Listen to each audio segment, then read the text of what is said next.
नमस्कार, बड़ी खबरों में स्वागत है आपका। मैं हूं आपके साथ सुनील सिंह पौरुष। बड़ी खबर में बात करेंगे किसान आंदोलन की। किसान दिल्ली के दरवाजे पर डटे हुए हैं। वो दिल्ली में कूच करने को लेकर निकले अपने अपने घरों से और अब दिल्ली के द्वार पर जाकर उन्होंने अपना प्रदर्शन शुरू कर दिया है। इस बीच वो लगातार कह रहे हैं कि सरकार उनकी बात सुने, उनकी बातों पर अमल करे। कृषि कानूनों के विरोध में वो जो लगातार आंदोलन चल रहा है वो उग्र भी होता नजर आया। और इस बीच किसान अब शांतिपूर्ण तरीके से बॉर्डरों पर डटे हुए हैं और सरकार से मांग कर रहे हैं कि कृषि कानूनों में संशोधन किया जाए या फिर इन कानूनों को रद्द किया जाए। इस बीच आपको बता दें कि प्रधानमंत्री नरेंद्र मोदी वाराणसी पहुंचे। देव दीपावली का मौका था और ऐसे में राजघाट पर एक बड़ी जनसभा को संबोधित प्रधानमंत्री ने किया और उसी बीच उन्होंने किसानों को लेकर भी अपनी बात रखी, अपनी प्रतिक्रियाएं रखी और साथ ही कृषि कानूनों पर प्रधानमंत्री ने क्या कुछ कहा, पहले आपको सुनाते हैं। किसानों को सशक्त करने का रास्ता अपनाया गया है। किसान हित में किए गए कृषि सुधार ऐसे ही विकल्प किसान को देते हैं। अगर किसान को कोई ऐसा खरीदार मिल जाए जो सीधा खेत से उपज उठाए, जो ट्रांसपोर्ट से लेकर लॉजिस्टिक के हर प्रबंध करे और बेहतर कीमत दे, तो क्या किसान को अपनी उपज उसे बेचने की आजादी मिलनी चाहिए कि नहीं मिलनी चाहिए? भारत के कृषि उत्पाद पूरी दुनिया में मशहूर है। क्या किसान की इस बड़े मार्केट और ज्यादा दाम तक किसान की पहुंच होनी चाहिए कि नहीं होनी चाहिए? अगर कोई पुराने सिस्टम से ही लेन देन को ठीक समझता है तो उस पर भी इस कानून में कहां कोई रोक लगाई है भाई? साथियों, नए कृषि सुधारों से किसानों को नए विकल्प और नए कानूनी संरक्षण ही तो दिए गए हैं। पहले तो मंडी के बाहर हुए लेन देन ही गैर कानूनी माने जाते थे। ऐसे में छोटे किसानों के साथ अक्सर धोखा होता था, विवाद होते थे, क्योंकि छोटा किसान तो मंडी पहुंच ही नहीं पाता था। अब ऐसा नहीं है। अब छोटे से छोटा किसान भी मंडी से बाहर हुए हर सौदे को लेकर कानूनी कार्यवाही कर सकता है। यानी किसान को अब नए विकल्प भी मिले हैं और छल से, धोखे से उसे बचाने के लिए कानूनी संरक्षण भी मिला है। तो किसान को नए कानून के अधिकार तमाम सारे मिले हुए हैं और इन अधिकारों के चलते किसान सशक्त बना है। उसको कानूनी तौर पर तमाम सारी व्यवस्थाओं को दिया गया है इस कानून में, क्योंकि प्रधानमंत्री के संकेत के साथ ही ये भी लग रहा है कि सरकार पीछे हटने वाली नहीं है। कृषि कानूनों को लेकर तमाम पहलुओं को समझने की कोशिश करेंगे। विनीत कपूर हमारे सहयोगी तमाम अपडेट के साथ मौजूद हैं।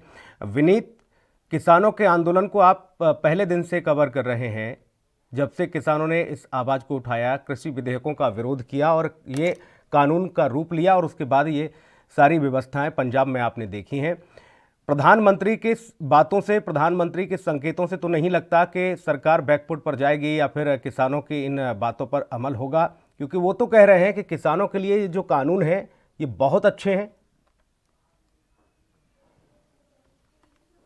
देखिए सुनील, सीधे तौर पर अगर हम किसानों की बात करें तो आज किसान जो है वो केंद्रीय खेतीबाड़ी कानूनों के विरोध में धरना प्रदर्शन कर रहा है। प्रधानमंत्री नरेंद्र मोदी सहित अगर पूरी भाजपा की बात करें चाहे उसमें हम नरेंद्र तोमर जो कृषि मंत्री हैं उनकी बात करें, पीयूष गोयल की बात करें, जेपी नड्डा की बात करें, अमित शाह की बात करें, तो ऐसे बहुत से लीडर हैं जो इन कानूनों को किसानों के लिए हितैषी बता रहे हैं। लेकिन अगर वाकई में ये कानून किसानों के लिए हितैषी होते तो फिर बीजेपी और शिरोमणि अकाली दल का पिछले 22 साल से जो गठबंधन चल रहा था, आखिर वो गठबंधन क्यों टूटा?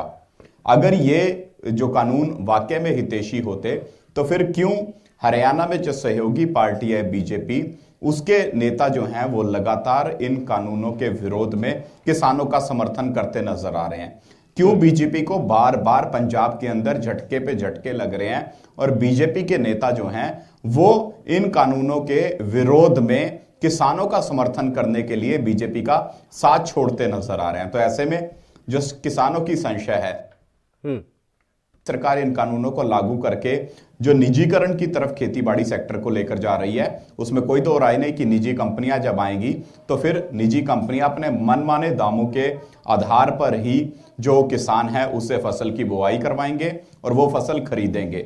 ऐसे में जो सरकारी एजेंसियां फसलों की खरीद करने के लिए मंडियों में आती हैं, उनका वही हाल होगा जो इस वक्त पंजाब और हरियाणा के अंदर मक्का का होता हुआ नजर आ रहा है। यानी मक्का का एमएसपी जो है वो 1800 रुपए के आसपास है, लेकिन मक्का की खरीद कितने रुपए हो रही है? तकरीबन 600 रुपए से लेकर 700 रुपए। कहीं कहीं किसान, कोई खुशकिस्मत किसान है तो उसको 800 या 900 रुपए मिल रहे हैं, अदरवाइज जो रेट है वो 500-600 रुपए से ज्यादा किसानों को मिलता नजर नहीं आ रहा। तो ऐसे में जब प्राइवेट कंपनियां आ जाएंगी और सरकारी कंपनियां खरीद कम कर देंगी तो फिर किसान के पास एक ही ऑप्शन होगा कि प्राइवेट कंपनी के पास जाके अपनी फसल बीजे, अपनी फसल की कहीं ना कहीं बिक्री करे। और फसल की बिक्री भी कैसे होगी? जो रेट प्राइवेट कंपनियां निर्धारित करेंगी उसके आधार पर फसल की बिक्री होगी। क्योंकि अभी भी प्रधानमंत्री नरेंद्र मोदी इस बात की हामी भरते नजर नहीं आए कि एमएसपी से कम अगर कोई भी खरीद कंपनी करती है तो फिर उसके खिलाफ कानूनी कार्रवाई का अधिकार उस किसान के पास होगा। यहां पर यह जरूर बीजेपी के नेता कहते नजर आ रहे हैं कि एमएसपी बंद नहीं होगी, लेकिन इस बात का इंश्योरेंस देते नजर नहीं आ रहे कि अगर एमएसपी बंद नहीं होगी तो क्या सारी की सारी फसल जो अब मंडियों में सरकारी एजेंसियां जो हैं वो खरीद करती हैं, क्या उसी तर्ज पर किसानों की फसल की खरीद होगी?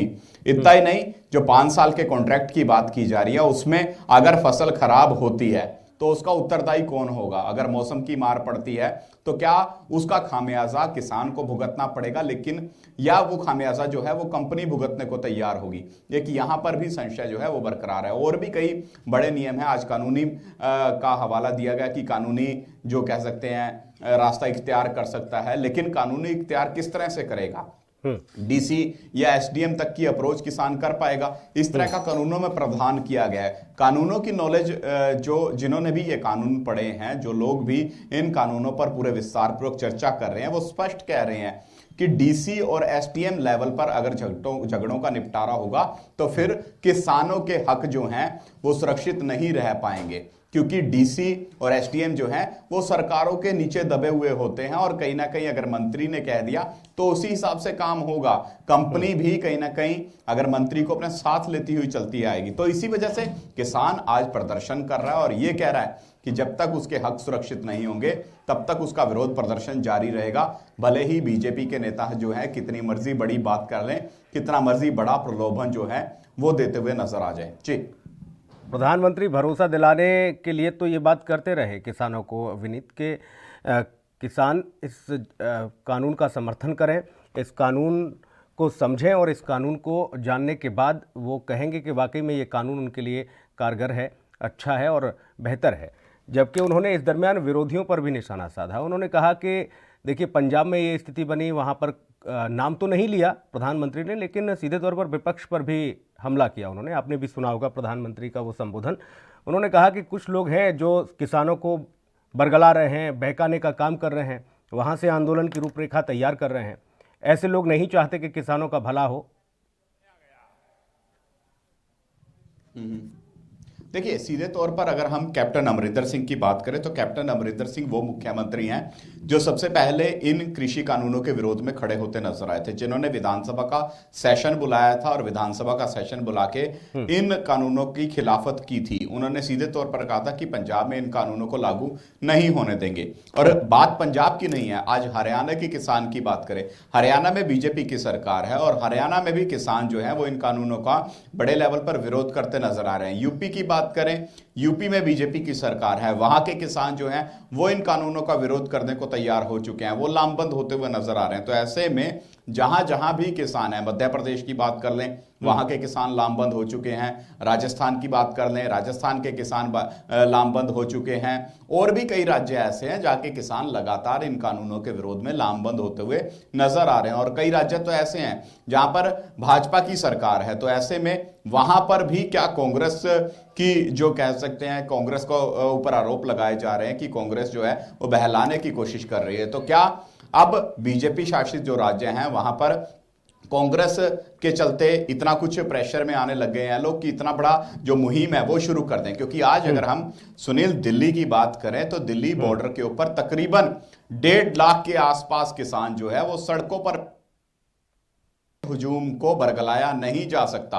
और यहां पर एक चीज ये भी नोट करने वाली है कि जब भी वहां पर कोई पॉलिटिकल पार्टी का नुमाइंदा जाता है, रवनीत बिट्टू का वहां पर किसानों ने विरोध किया। रवनीत बिट्टू कांग्रेस के सांसद हैं, उनका वहां पर विरोध होता है। वहां पर गुरजीत औजला कांग्रेस के सांसद हैं, उनका वहां पर विरोध होता है। यानी किसान ये कह रहे हैं कि हमारे झंडे के नीचे आकर अगर हमारी बात करनी है तो आप आमंत्रित हैं, लेकिन अगर आप अपना झंडा लेकर आगे आएंगे या अपनी राजनीतिक रोटियां सेकने के लिए आप हमारे इस प्रदर्शन का सहारा लेंगे तो हम आपका भी विरोध करेंगे, भले ही आप कांग्रेस के सांसद क्यों ना है। तो यहां पर क्लियर मैसेज है किसानों का कि ये जो आंदोलन है किसानों का है, किसानों के लिए है, और तब तक ये किसानों के लिए आंदोलन जारी रहेगा जब तक केंद्र की मोदी सरकार जो केंद्रीय खेतीबाड़ी कानून है उनमें संशोधन करने को तैयार नहीं होती है। और जल्द ही केंद्र की मोदी सरकार जो है वो किसानों के साथ भी बातचीत करने का मन बनाती हुई नजर आ रही है। आज इस संदर्भ में जो कृषि मंत्री हैं उनकी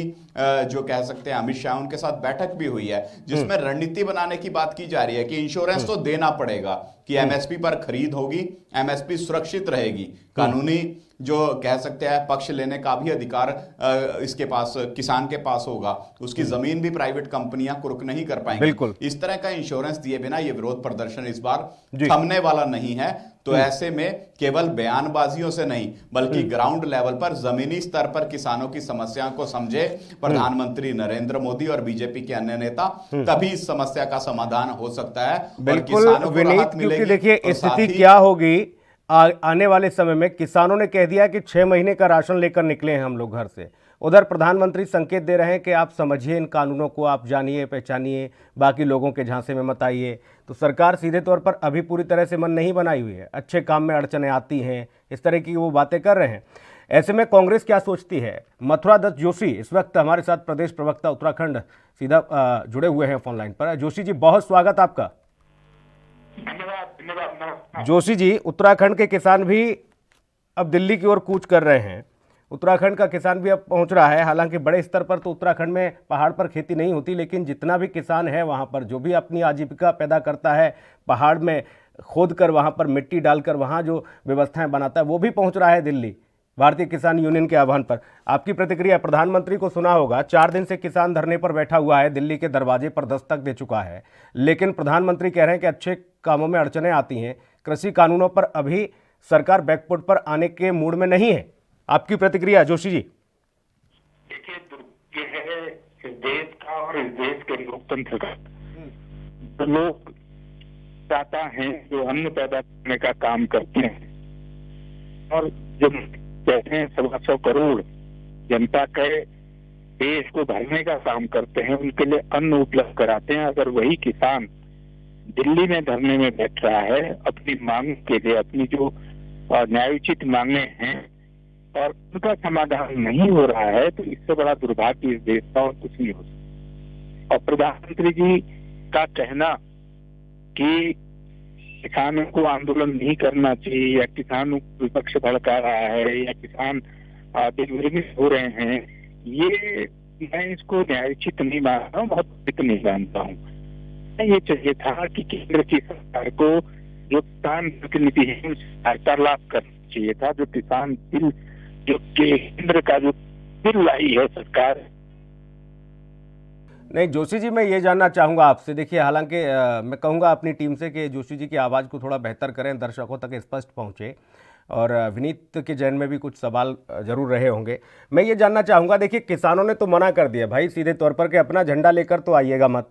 अगर किसानों के झंडे के नीचे अगर आपको आंदोलन करना है हमारे साथ तो आपका स्वागत है, बाकी आप अपना पार्टी का झंडा रख के आइए साइड में।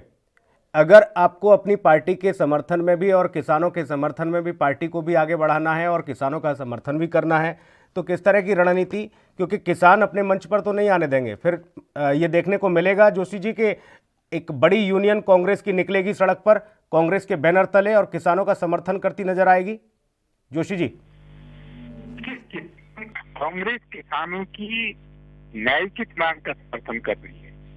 कांग्रेस ने शुरू दिन से ही, जब पार्लियामेंट में किसान जो संशोधन बिल आए हैं, उन बिलों पर हमने अपनी स्थिति तभी स्पष्ट कर दी थी।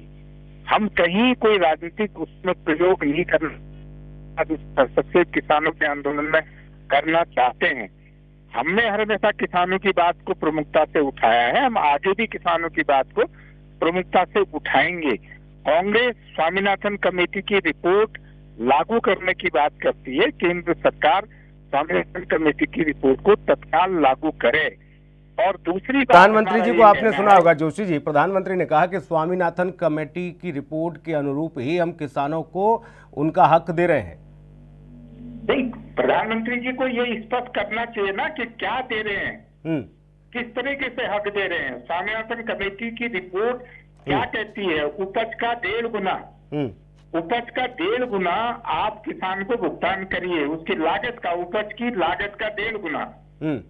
तो आप बताइए कहाँ किसानों को मिल रहा है? एक बात। दूसरी बात जो एक महत्वपूर्ण बात है, अगर ये बिल किसान विरोधी नहीं है, अगर किसान के खिलाफ नहीं है, तो क्यों पूरे देश का किसान आंदोलन कर रहा है? इसलिए किसान सड़कों में आ रहा है। इस बात को क्यों नहीं केंद्र की सरकार तय करती है? एक बात। दूसरी बात यह है कि जब ये बिल संसद में आए हैं तो इनके संबंध में केंद्र सरकार ने क्या विपक्ष के नेताओं? नहीं जोशी जी, एक और बात उन्होंने कही है, हालांकि मैं प्रतिक्रिया चाहूंगा, फिर विनीत के पास भी जाऊंगा। विनीत हमारे सहयोगी भी लगातार बने हुए हैं। जोशी जी, प्रधानमंत्री ने कहा कि किसान सम्मान निधि के नाते हम जो किसानों को साल भर में 3 बार में जो पैसा भेजते हैं, जो उनकी सम्मान निधि जाती है, उसको भी कांग्रेसी शासित प्रदेशों में रोक दिया गया, किसानों को वहाँ पर लाभ नहीं लेने दिया गया, ये सोचकर कि अगर प्रधानमंत्री की ओर से ये पैसा आएगा किसान समझ जाएगा और उनकी सियासी फसल जो है वहाँ बर्बाद हो जाएगी, सियासी ज़मीन खिसक जाएगी, इसलिए आप ऐसी भी व्यवस्था कर रहे हैं। तो सीधे तौर पर यह कहा जा रहा है प्रधानमंत्री की ओर से कृषि कानून भी हम उन्हीं के अनुरूप लेकर आए हैं, किसानों के हित में लेकर आए हैं, लेकिन कांग्रेस शासित प्रदेशों में ये रणनीति बनाई गई है, किसानों को बहकाया गया है और किसानों को दिल्ली की ओर भेजा गया है। जोशी जी, प्रधानमंत्री जी के बताइए।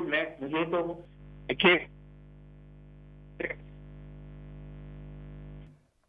पार्टी किसानों को फंडिंग कर रही है, फंडिंग करके इस आंदोलन को खड़ा कर रही है। तो जोशी जी से यही पूछना चाहूंगा कि उत्तराखंड में अब किसान जो है लामबंद हो रहे हैं, तो इनके वहां पर ये किसानों को कितनी फंडिंग कर रहे हैं, या फिर मिथ्या आरोप ही बीजेपी लगा रही है ताकि इस आंदोलन को किसी तरह से कमजोर किया जा सके?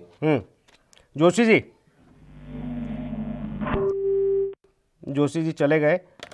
फंडिंग का जिक्र कर दिया विनीत आपने, तो शायद फंडिंग नहीं कर पाएंगे जोशी जी, क्योंकि उत्तराखंड में वो सत्ता से बेदखल है, और ऐसे में वो यही कह रहे हैं कि देखिए सर्दी के मौसम में हम अगर चलते भी हैं तो किसान कह देते हैं अपना झंडा मत लेके आओ। मजबूरी भी है ना कांग्रेसियों के आगे, अपना झंडा नहीं लेके जाएंगे तो फिर दिल्ली में एंट्री कैसे उनकी दर्ज हो पाएगी कि नहीं हमारा कार्यकर्ता लगा हुआ है। दिक्कत ये भी है, दोहरी स्थिति हो गई। अब किसानों ने एक तरफ मना कर दिया पार्टियों से कि अपने अपने झंडे रख के आओ घर पे, अब ये भी असमंजस में आ गए। विनीत, बिल्कुल सुनील, देखिए अगर हम किसान की बात करें, किसान एक बड़ा वोट बैंक है। चाहे हम कांग्रेस की बात करें, चाहे बीजेपी की बात करें, तो जब सत्ता के अंदर यूपीए सरकार थी तो उस समय बीजेपी के जो नेता थे वो सड़कों पर नजर आते थे कि स्वामीनाथन आयोग की सिफारिशों को लागू करें। आज कांग्रेस जो है वो सड़कों पर है कि स्वामीनाथन आयोग की सिफारिशों को लागू करे, लेकिन दोनों ही सरकारों के राज में स्वामीनाथन आयोग की सिफारिशें जो हैं वो लागू होती नजर नहीं आएंगी। किसानों की आमदन जो है दोगुनी होती नजर नहीं आएगी। हाँ, इतना जरूर है कि किसानों के ऊपर जो कर्ज है वो जरूर 2 गुना से 4 गुना होता नजर आ रहा है। इसी कर्ज की वजह से किसान जो है वो लगातार सुसाइड कर रहे हैं। और मुझे पंजाब के हालात भली भांति मैं पंजाब के हालातों से अवगत हूं, क्योंकि मैं मालवा बेल्ट के अंदर खुद कई घरों का दौरा करके आया था। खुद उन घरों में गया था जिनके अपने पिता ने पहले सुसाइड की कर्ज के बोझ के तले दब के, उसके बाद पुत्र भी उसी कर्ज को चुकाते चुकाते सुसाइड कर गया। इस तरह के तो हालात हैं किसानों के, और ऐसे किसानों को आज सड़कों पर बैठने पर मजबूर होना पड़ रहा है कि उनकी खेती जो है वो बच जाए, उनके बच्चों का भविष्य बच जाए, वो भविष्य जो पहले से ही कर्जे के बोझ तले दबा हुआ है। तो यहां पर सरकारों को अपनी राजनीतिक रोटियां एक साइड में रख के किसानों को बतौर वोट बैंक नहीं बल्कि अन्नदाता की दृष्टि से देखने की जरूरत है, ताकि इस अन्नदाता को राहत मिले। और जिस तरह से ये देश का पेट बलता है तो इसके बच्चों का पेट भी सरकारें जो हैं वो भरने का काम करें, इसकी आमदन को भी दोगुना करने का सरकारें काम करें, ताकि इस किसान को भी राहत मिलती हुई नजर आए। जोशी जी को शायद आपकी बात जरूर समझ में आई, तो शायद जोशी जी फिर से लाइन पे आ गए हैं वो विनीत के सवाल का जवाब देने के लिए। जोशी जी, आवाज मिल रही है आपको? लगता है फिर से नाराज होकर चले गए। गलत सवाल शायद विनीत ने पूछ लिया कि आप क्या फंडिंग करेंगे, इसलिए शायद जोशी जी फिर से रूठ गए। दोबारा फिर से संपर्क करने की कोशिश करिएगा। जोशी जी, एक बार तो सवाल का जवाब दे ही दें कि किस तरह की स्थिति में आप लोग पहाड़ के किसान की मदद कर रहे हैं। लेकिन विनीत देखिए, सबसे महत्वपूर्ण ये है इसमें किसान की जो आज स्थिति है, किसान जो तमाम अव्यवस्थाओं से जूझ रहा है, वो कर्ज के तले दबा हुआ है। बिजली के बिल ऐसे हैं जहां बिजली नहीं लेकिन बिल किसान के पास पहुंच जा रहे हैं। और कई बार तो फसल बीमा के नाम पर इतना मजाक कर दिया जाता है विनीत, ब्यूरोक्रेसी के द्वारा या सिस्टम के द्वारा, किसान को 2-2 रुपए का मुआवजा पहुंचता है, 1-1 रुपए का मुआवजा पहुंचता है। इस तरह का भद्दा मजाक भी किसानों के साथ होता है। वहां पर कोई कार्रवाई नहीं होती है। सरकारें तमाम दावे और वादे मंच से करती हैं। स्थिति बहुत ही गंभीर और विकराल है, इसीलिए किसान आज इस हद तक परेशान हो चुका है। विनीत, इसके लिए कोई एक सरकार दोषी नहीं। भारत के अंदर जितने भी राजनेता और जितने भी राजनीतिक दल रहे, जहां जहां जिन्होंने समर्थन से केंद्र में सरकारें बनाई, सबने सिर्फ और सिर्फ अपने हित के बारे में सोचने की कोशिशें की हैं। सिर्फ और सिर्फ किसानों को वोट बैंक समझकर उन्होंने आगे रखकर अपना अपना हित साधा है। और आज यही वजह है कि आप देखिए, किसान जो देश का पेट पालता है, जो अन्नदाता है, पूरे देश की व्यवस्था उसके कंधों पर है। वो हल चला के और बाकी व्यवस्थाएं करके वो अन्न तो पैदा कर लेता है और देश के लोगों को खिलाता भी है। हम सभी लोग आज उसी अन्न को खाते भी हैं, लेकिन उसकी आय, उसकी आमदनी, उसकी व्यवस्था बदहाल है। बिल्कुल, देखिए सुनील, सीधे तौर पर अगर हम किसानों की बात करें तो लगातार किसानों को लेकर बड़ी बड़ी बातें जरूर की जाती हैं। जब यूपीए की सरकार थी तो मैं उस आंदोलन की कहीं ना कहीं आपको भी याद दिलवाना चाहूंगा, जिसमें बीजेपी के जो नेता हैं वो अर्धनग्न होकर किसानों के लिए प्रदर्शन करते नजर आए थे। आपको भी याद होगा, नहीं, बीजेपी के नेताओं ने अर्धनग्न हो गए थे, उन्होंने अपने जो कुर्ते हैं वो उतार दिए थे और वो कहते थे किसानों की आमदन को 2 गुना करेंगे, स्वामीनाथन आयोग की रिपोर्ट को पहली कलम से लागू करके दिखाएंगे। लेकिन पहली कलम तो क्या चली थी, कलमें ऐसी चलनी शुरू हो चुकी हैं कि आज किसान अपने खेत खलिहानों से निकलकर कभी रेलवे ट्रैक पर धरना प्रदर्शन कर रहा है, कभी पेट्रोल पंप के बाहर बैठा धरना प्रदर्शन कर रहा है और अब कभी दिल्ली बॉर्डर के ऊपर बैठा प्रदर्शन कर रहा है। यानी इस तरह की कलमें चलाई जा रही हैं कि किसान की मुश्किल को कम तो क्या करना है, उसको इतना बढ़ा दो कि किसान मजबूर होकर या तो खेती छोड़ दे या फिर निजी कंपनियां जो है उनके पास सरेंडर कर दे कि आप ही ने जो करना है, जो कहोगे हम वो कर देंगे। यानी किसानी पूरी तरह से अब खुशहाल धंधा नहीं रहा, बल्कि बदहाली का एक बड़ा कारण पड़ गया है, क्योंकि किसानों के ऊपर पहले ही मौसम की मार पड़ती नजर आती है। किसानों की फसलों का जो झाड़ है वो पहले खत्म हो चुका है। पहले जिस जमीन के अंदर तकरीबन 30 क्विंटल के आसपास फसल होती थी एक किले के अंदर, अब वही फसल जो है वो 22 क्विंटल के आसपास रह गई और कहीं कहीं तो 16 से 17 क्विंटल के आसपास रह गई है। तो ऐसे में जहां भूमि की उर्वरक क्षमता कम हुई है, जहां मौसम की मार पड़ती नजर आई है, वहीं सरकारों की पॉलिसी भी किसानों को राहत देने वाली नहीं बल्कि प्रताड़ित करने वाली है। तभी तो इतने दिन हो चुके हैं, अभी तक केंद्र की मोदी सरकार सुध लेती नजर नहीं आ रही। हाँ, इतना जरूर है कि प्रधानमंत्री कभी ट्वीट कर देते हैं, कभी किसी सभा में जाके भाषण दे देते हैं। अरे सीधे तौर पर अगर किसानों के लिए इतना संजीदा है तो क्यों किसानों के बीच में जाके उनसे बातचीत करने का प्रयास नहीं कर रहे? विनीत, कुछ और पहलुओं को मैं समझूंगा आपसे। मजबूरी क्या है आखिर सरकार की? देखिए, घर में भी अगर आपने देखा होगा, हम सब लोगों ने उन व्यवस्थाओं को देखा है, जब छोटे बच्चे को माता पिता ले जाते हैं बाजार तो उससे भी पूछते हैं कोई कपड़ा खरीदवाने से पहले कि आप अपनी मर्जी से खरीद लीजिए, आपको अच्छा लगेगा नहीं लगेगा। कई मर्तबा ऐसा होता है कि बच्चे को कोई कपड़ा पसंद नहीं आता, माँ बाप ज़बरदस्ती कहते हैं कि नहीं नहीं ये अच्छा लगेगा, उसको खरीदवा देते हैं। छोटी सी बात कह रहा हूँ, और वो सीधे तौर पर इस व्यवस्था से भी जुड़ी हुई है। कानून किसानों के लिए आया, उद्धार किसानों का करना चाहते हैं, देश के अन्नदाता को आगे बढ़ाना चाहते हैं, और देश का अन्नदाता ही जब सवाल पूछ रहा है, वो कह रहा है कि इस व्यवस्था के अनुरूप हमारी ये जो मांगे हैं इनको कर दीजिए, फिर दिक्कत क्या है सरकार को, परेशानी क्या है, मंशा क्या है? जब आप सारी व्यवस्थाएं किसानों के लिए ही कर रहे हैं तो एक बार सुन भी लो उनको, उसमें इतना विलंब क्यों, इतनी देरी क्यों, ये भी वजह जानूंगा। लेकिन इस वक्त हमारे साथ कांग्रेस के वरिष्ठ नेता किशोर उपाध्याय जी मौजूद हैं। किशोर जी, बहुत स्वागत है आपका। आवाज मिल पा रही है आपको? जी जी, बताइए आप। किशोर उपाध्याय जी, मजबूरी क्या है? हालांकि देखिए, मैं विनीत जो हमारे सहयोगी हैं, मैं उनसे भी यही पूछ रहा था, हम लगातार इस पर चर्चा हो रही है कि प्रधानमंत्री कह रहे हैं कि ये व्यवस्था जो कानून आए हैं वो बहुत बेहतरीन है, थोड़ी सी दिक्कतें जरूर आती हैं। कृषि कानूनों के विरोध में जब आज उन्होंने बोला वाराणसी में, तो लगा कि अभी तो वो पीछे हटने को तैयार नहीं। वो कहते हैं हर एक अच्छे काम में अड़चनें आती हैं, कुछ लोग हैं जो किसानों को बरगलाने का काम कर रहे हैं। किशोर उपाध्याय जी।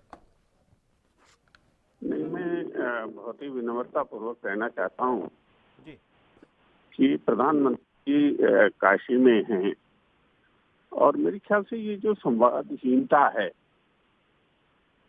उनको ये लगता है कि जो भी उन्होंने कानून बनाए हैं वो किसानों के पक्ष में हैं, उनके हित में हैं। और मैं किशोर उपाध्याय तो बहुत ही सीमांत किसान हूँ, हमारी तो 1 एकड़ भी जमीन नहीं है, और मैंने खुद अपनी जमीन पे हल चलाया है।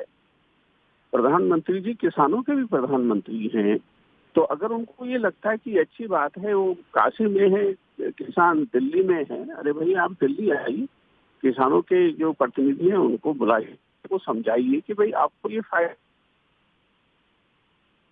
और लोग कह रहे हैं कि भाई लोग जो है वो किसानों को बरगला रहे हैं, अरे भाई आप जो है वो मैं मूर्ख तो नहीं कहूँगा, लेकिन नासमझ क्यों समझते हैं आप किसान को? किसान हर समय आपके सामने मौजूद है, आप खाना खाते हो, आप नाश्ता करते हो, आप डिनर करते हो, आप लंच करते हो, और उसके बावजूद भी अगर आपको सही बात समझ में नहीं आती है तो ये संवादहीनता देश के लिए। किशोर जी, यही था, मेरे सहयोगी विनीत कपूर से भी यही था, और मैं आपसे भी यही समझने की कोशिश कर रहा था कि जब सारी व्यवस्था किसान के लिए है, अब किसान ने ये कह दिया कि भाई हमारी भी कुछ मांगे हैं, उन पे सुन तो लो, हम जबरदस्ती ये मरा हुआ सांप क्यों गले में डाल रहे हो? किसने कहा था कि हमारे लिए कानून लेके आओ, ये नई व्यवस्था लेके आओ?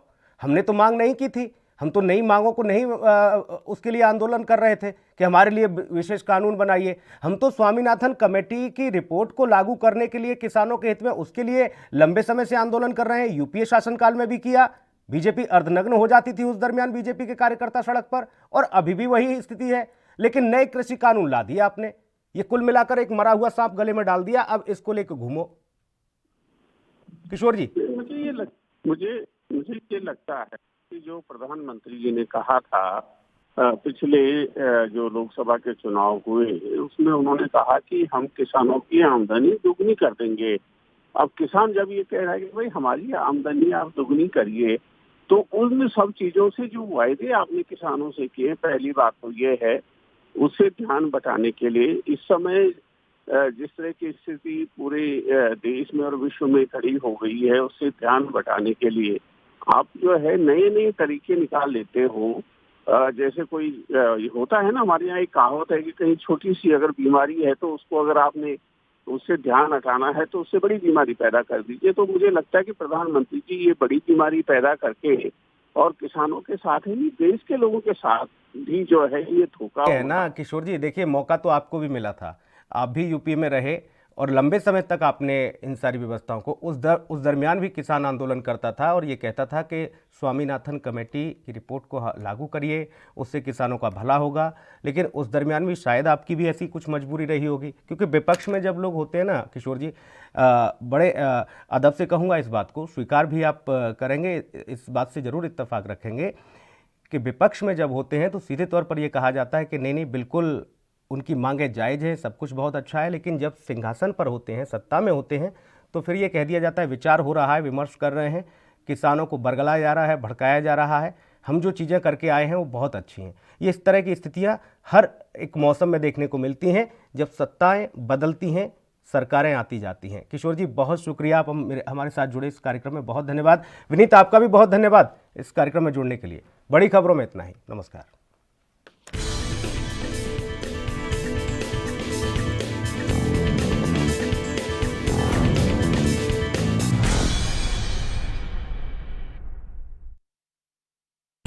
सबसे अलग अंदाज, हम बनेंगे आपकी आवाज, सवालों की धार, खबरों की बौछार, सिर्फ मेरे साथ एएनबी न्यूज पर।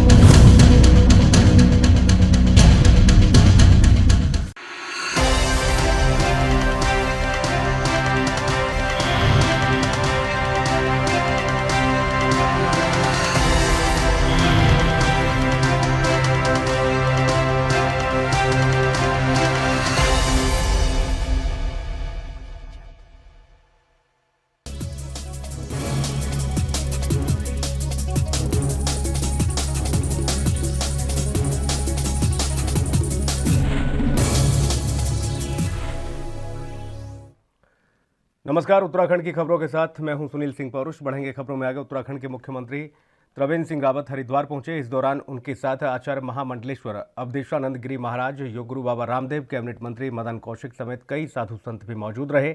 मुख्यमंत्री आपको बता दें कि भारत माता मंदिर और समन्वय सेवा ट्रस्ट के परमाध्य ब्रह्मालीन स्वामी सत्यमित्रानंद महाराज की बनने वाले समाधि मंदिर का शिलान्यास करने पहुंचे और मुख्यमंत्री त्रिवेंद्र सिंह रावत ने ब्रह्मलीन संत सत्यमित्रानंद महाराज को महान संत बताया और कहा कि सनातन धर्म में शंकराचार्य सबसे बड़ा पद होता है। उन्होंने मां गंगा के लिए इस पद को छोड़ दिया।